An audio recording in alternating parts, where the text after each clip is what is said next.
Alright, so this is Goodman. I was talking about in the last TGM videos.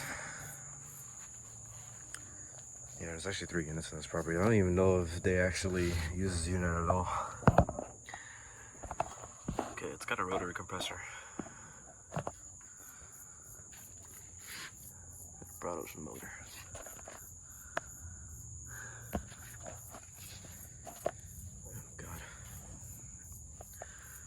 I'm getting bit by ants, so I gotta make this quick. It's a 1.5 ton from 2017.